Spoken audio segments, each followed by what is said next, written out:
to engage in this kind of political interference in another country? I mean, I think he was encouraged by Donald Trump. Personally? Personally, yes. That's your testimony? Yes, sir. Thank you. In your letter, you also said that Mr. Giuliani was to, quote, deliver a precise message in very strict words, unquote, with respect to the administration of the then newly installed president of Ukraine, President Zelensky. What did you understand a very strict message, or a message of very strict words construed, and what was that message that you delivered that was in very strict words? Yes, Congressman. He basically told me not to be nice, to be very stern, and relay the message that unless Zelensky announced an investigation into the Bidens by Monday, this was Sunday, that there would be no cooperation, no aid to Ukraine from the United States, and the Vice President Pence at the time, that was scheduled to appear for the inauguration, would not appear to the inauguration. That would seem to corroborate that very famous and beautiful telephone conversation between President Trump then and President Zelensky, basically saying, but I need a favor, and hinting that there'd be withholding of military aid until that favor was delivered. Is that fair? Oh, absolutely. I was a part of setting up that phone call, that famous phone call that Trump had with Zelensky. I think your testimony is very important, Mr. Parnas, and it's under oath. Yes, sir. I thank you. I yield back. Chair now recognizes Ms. Taylor Greene from Georgia for 5 minutes. Thank you, Mr. Chairman. Joe Biden continues to lie to the American people about his role in his family's businesses. In 2020, he stood up on stage of a presidential debate and told the American people that his family didn't take any money from China. That was a lie. Not only was it a lie, he knew it was a lie. He knew it because he met with his son, Hunter Biden's Chinese business associates. I want to talk about CEFC, which is the China Energy Fund Committee. Mr. Bobulinski, who is Chairman Yi? Chairman Yi was the chairman of CEFC. Thank you. Jim Biden told the FBI and IRS that Chairman Yi was the protege of Xi Jinping, the leader of China and the Chinese Communist Party. Mr. Bobulinski, Rob Walker told this committee that Joe Biden met Chairman Yi. Are you aware of that? Yes or no? I am now. I wasn't at the time. And Joe Biden also met with you, is that right? Yes, he did. Twice. Who is Director Zhang?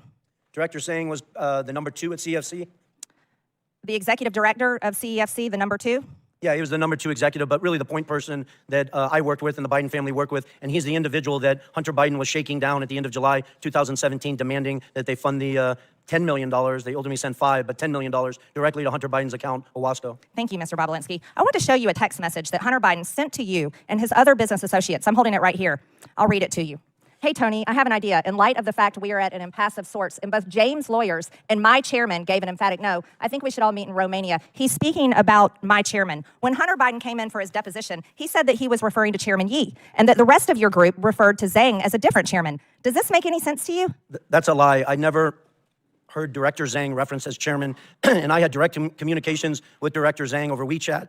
Met him in Romania, met him in Moscow, met him around the world in New York, trying to develop this business, and he was never referred to as the chairman, first of all. Second of all, that makes absolutely no sense in the context of this message because we are discussing Oneida Holdings, LLC. Thank you. So he was not the chairman, just to clarify. Yes, correct. Okay. So I want to show you another text.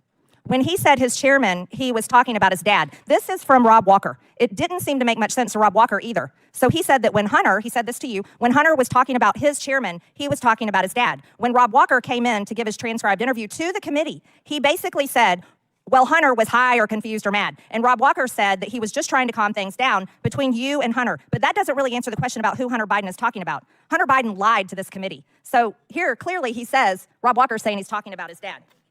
So I want to be very clear. We've established that Zhang is not the chairman, obviously. Is that correct? Yes or no? Correct. Let me show you another message. This message doesn't call Zhang Chairman Zhang, does it? It just says the Chinese want to do business with the Bidens. As a matter of fact, it says, both coming to be my partner, to be partners with the Bidens, with an S. He, Zhang, has implied that the number 1 has made it clear and available to him. Who is the number 1? The number 1 is Xi Jinping. Xi Jinping, the president of China? Yes or no? The leader of the Communist Party, the CCP? Yes. Is the number 1? Yes, that's the number 1 that Hunter was referencing in that message. Now, let's be very clear. This was in 2017, but I would like to make it known for this committee that Joe Biden told the press in 2016, as a matter of fact, I quote, yeah, I am going to run in 2020. He told the press in 2016 that he was running for president of the United States in 2020. So here is the Bidens doing business in China in 2017 when everybody knew he was planning to be president of the United States. Do you see that to be a serious problem, Mr. Bobulinski? I do, and I wish this committee would thoroughly investigate it and focus on all the evidence that the SDNY has on CFC. They had FISA warrants, so they were recording conversations, and I wish they disclosed all that data and fact to this committee. Thank you, Mr. Bobulinski. I yield, Mr. Chairman. Gentlelady yields back. Chair now recognize Mr. Krishnamurti for 5 minutes. Thank you, Mr. Chair. Mr. Parnas, Rudy Giuliani tasked you with, quote, a mission to travel the globe to find dirt to damage the Biden's reputation in the 2018-2019 timeframe, right? Correct, And yes. this was in an effort to secure Trump's Re-election in 2020. as president in 2020, right? Correct, yes. And by dirt, you mean evidence of wrongdoing or criminality, right? Yes, sir. And in your travels, you found, quote, precisely zero proof of the Biden's criminality, right? Correct. And there was no evidence of the Biden's corruption in Ukraine because, as you said, there truly was none, right? Correct, yes, sir. Now, interestingly, you have looked for dirt around the world about the Bidens, and specifically Joe Biden in particular, and you say the FBI, CIA, NSA have all failed to produce any evidence of criminal wrongdoing, right? Correct. Not only that, but former Ukrainian President Petro Poroshenko stated, quote, there's not a single word of truth to these allegations about Joe Biden, right? Absolutely, yes, sir. Now, there's a guy named Yuri Lutsenko, who's the former prosecutor general of Ukraine, and he also, quote, confirmed that nothing ties the Bidens to criminal activity in Ukraine, right? Correct. And then there's another prosecutor general named Viktor Shokin, who also said, he conceded, quote, that he had no evidence that either Joe or Hunter Biden had ever interfered with Ukrainian law, right? Yes, sir. And the reason you know this is because you talked to each of these people, right? Yes, sir. And your job was to try to dig up dirt or manufacture dirt, right? Yes, sir. And yet we have conducted months of hearings, and because there's been no evidence of wrongdoing, you've called this whole impeachment inquiry a, quote, wild goose chase, right? Yes, sir. Now, interestingly, we've heard from the other side that, quote, the real quid pro quo wasn't Donald Trump. It was Joe Biden when he tried to hold up foreign aid when he was vice president in exchange for firing the federal prosecutor in Ukraine that was investigating the corruption from his son. Now, you, again, looked for evidence to support this claim. There is no evidence, correct? Correct. That was false. In fact, firing the prosecutor would make it more likely that they would go after the company in question, Burisma, not less, right? Well, the ironic part is the reason why majority of the world and Ukraine and the Obama administration wanted to get rid of Viktor Shokin because he was corrupt, not because he was investigating Burisma, because he was stalling investigations for UK that was looking into a $23 million they wanted to get out from Zlochevsky, and Shokin stalled that investigation. So the logic is just the opposite of what the majority claims is to be the case, namely that they say that somehow Joe Biden was out to fire the prosecutor to reduce the chances of a prosecution of Burisma. But actually, in firing that prosecutor, he increased the chances of prosecuting Burisma, right? Absolutely correct, yes. So let me just talk to you about what some of the other witnesses in this impeachment inquiry have said. Jonathan Turley, the constitutional expert the Republicans brought forward, said there's no evidence of which he was aware to support impeaching the president. You agree with that, correct? 100%. Garrett Graves, a colleague of ours, said just last week, quote, have I seen anything that is impeachable? No, I haven't. You agree with that statement as well? Yes, sir. Last year, our Republican colleague Ken Buck, who's about to retire, said that evidence of wrongdoing by President Biden, quote, doesn't exist right now. It doesn't exist now. It didn't exist then, right? That's exactly true, sir. Sir, how many times have you met Donald Trump? Well over 10 times, I'd say. I'd have to count, but lots of times. Is there anything that you'd like to relate to us about your conversations with Donald Trump that would bear on the conduct of these proceedings? I mean, Donald Trump was aware of everything that was going on that day in the Red Room when we were in the White House. After Rudy bringing Donald Trump up to speed on that I could go out to Ukraine and get Viktor Shokin, Donald Trump approached me, shook my head, said, thank you for all that you're doing. Keep up the good work, patted me on the back, took pictures, and I was off to Ukraine. To meet with Viktor Shokin? To find Viktor Shokin, to bring him back here to meet with Lindsey Graham. Got it. Thank you so much. I yield back. Chair now recognizes Mr. Cloud from Texas for 5 minutes. Thank you, Chairman. And we've heard time after time Joe Biden say that he had no knowledge whatsoever about the business dealings, and that changed. He had never allegedly had any conversation with Hunter. Then they moved the ball to say that, well, he didn't have any business dealings, he wasn't involved, didn't have any financial contribution. Since then, we've uncovered about 20 shell companies, and we have bank records that bring light to that. And while we can't cover all 20 shell companies in 5 minutes, I wanted to focus on one, and that is Rosemont Seneca Bohai. Rosemont Seneca Bohai is interesting. And Devin Archer had testified, and he said this in his testimony. He said that this entity, quote, was used as a common entity, owned 50-50 on a handshake deal between Devin and Hunter splitting these shares. Actually, that was your words, Mr. Galanis. Do you stand by those words? Yes, I do. And Devin Archer agreed with that. He said Hunter was a corporate secretary of RSB and had a handshake 50-50 ownership deal. Is that correct? That's correct, yes. And primarily, this company was set up initially as a place to hold equity from the equity stake of Bohai Harvest. Is that correct? What I was told by the partners at the time, it was set up to do that and invest in other businesses. I think Devin Archer subsequently testified to that effect, and it included monies that were paid from the bond fraud, $15 million that was wired to that RSP account as well. Yeah. So it conducted multiple transactions, as you depicted in that diagram. And even if this were legal and there was no impropriety here, it's very concerning because this company set up to basically compete against America's energy interests at the behest of CCP.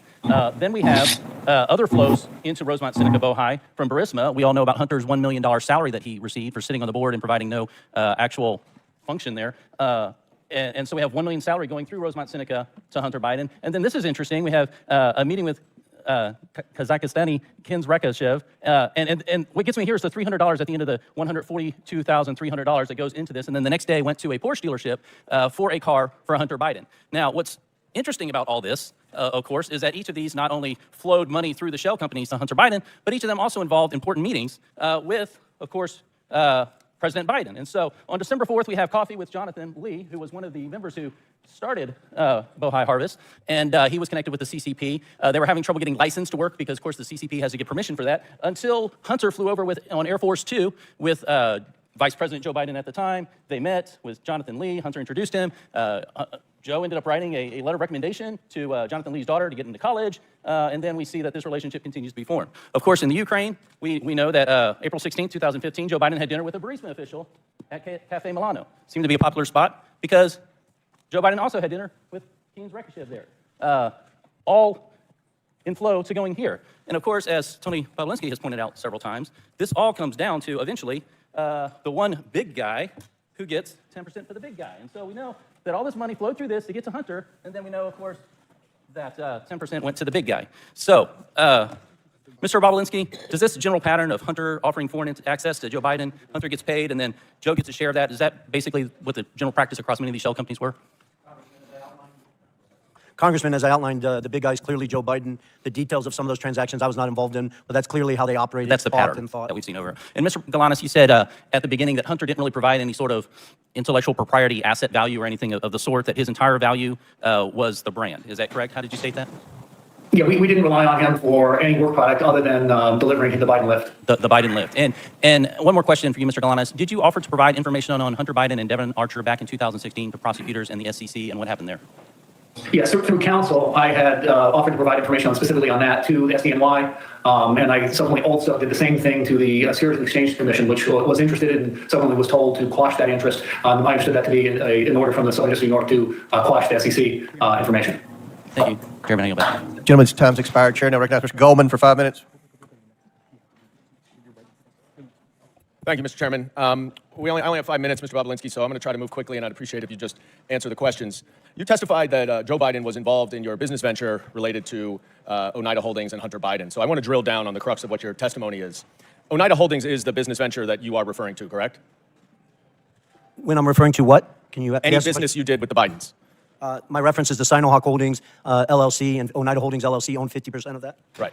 And Oneida Holdings was the 50% that was on the American side of that Sinohawk deal, right?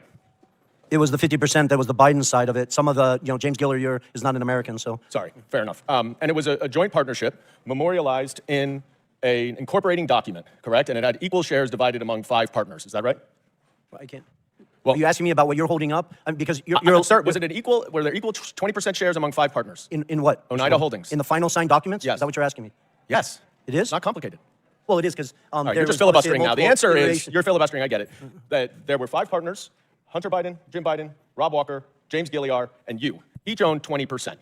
Do you, Well, they didn't each own, their LLCs owned it, which is a material do you difference. see Joe Biden or an LLC related to Joe Biden on this? I don't know if Joe Biden owned any of Jim Biden's LLC or Hunter Biden's LLC. I'll leave that up to the committee. Okay. And do you know when this agreement was entered into?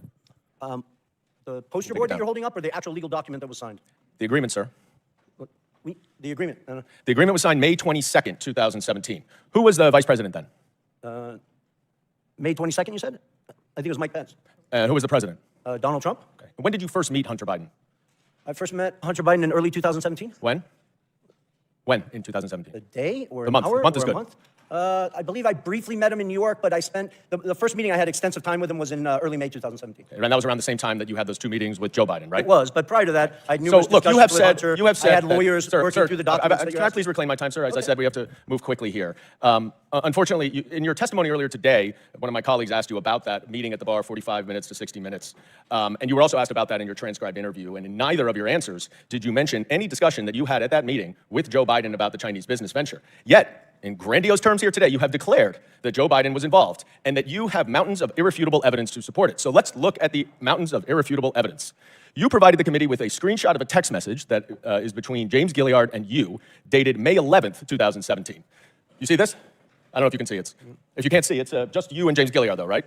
You remember this text message, I'm sure. Generally, yes. All right, and in it, Gilliard writes, "Man, you are right. Let's get the company set up, then tell H and family the high stakes and get Joe involved." And 2 days later, Mr. Gilliar sent an email to you, CCing Rob Walker and Hunter Biden, in which he suggested a division of the company and included a proposal of, quote, 10% held by H for the big guy, question mark. You remember that, right? The infamous email with the big guy? Yes, I do.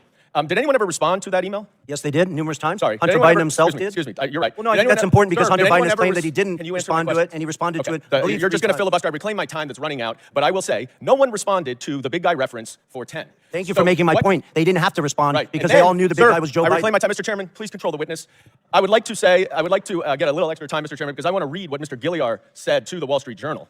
Quote, I would like to clear up any speculation that former Vice President was involved with the 2017 discussions about our potential business structure. I am unaware of any involvement at any time of the former Vice President. The activity in question never delivered and project revenue. 9 days later, the agreement without Joe Biden was signed. You and James Gilliar wanted Joe Biden involved, and that is why Hunter Biden dumped you and did the business That's a on his blatant own. lie, And Mr. I yield Goldman. You back. know better. Chairman, time's expired. Chair now recognizes Mr. Higgins from Louisiana for 5 minutes. Thank you, Mr. Chairman. Mr. Bobolinsky, thank you for being here today, and we appreciate the candor of your responses, sir, which is reflective of the way you handled yourself in private testimony and deposition. So I thank you for communicating truthfully to the American people today. I'm going to ask you about the China Energy Fund Committee, the CEFC. You familiar with that, sir? I am. Was this a multi-billion-dollar company, like a Fortune 500 company at one time? It's before even they went bigger than that. bankrupt? If you go back and look at its financials in 2016 and 17, it was probably one of the 5 largest private companies in China. So exactly. So this was a major operation that had a lot of money, and apparently, I'm going to hold up a memo here from this is a chart from the second bank memo, and it shows disbursement of a total of almost $24 million for diamonds. So you have a major Chinese company spending a lot of money on diamonds, and apparently diamonds were used as a means of payment for the Biden family. We know that the Bidens have testified that admitted to having 2 diamonds. We suspect that there are many, many more, $23 million worth of diamonds. Are you familiar with the exchange of valuable assets to pay the Bidens other than electronic transfers of monies? Are you aware of payments in diamonds, payment in cash, payment in board memberships, et cetera? Am I generally aware of it, Yes, or was sir. I involved? Yeah, I read Jim Biden's and Hunter Biden's transcript multiple times. Jim Biden in that transcript references 2 diamonds that were given to Hunter Biden. One, he implies, was in 2015 by an individual who he couldn't recall his name, but the individual's name is Scott O., who was a surrogate for CFC. And then apparently a second diamond was given at a meeting in Miami. And I really want to set the record clear. I was not at that physical meeting. I was in Miami, but I was not at that physical meeting. That's what I told the FBI in my transcript interview. Are you aware, Mr. Bobolinsky, of a pattern of bribery, of bribe payments coming from the China Energy Fund Committee? I appreciate that question. I wish everyone on this committee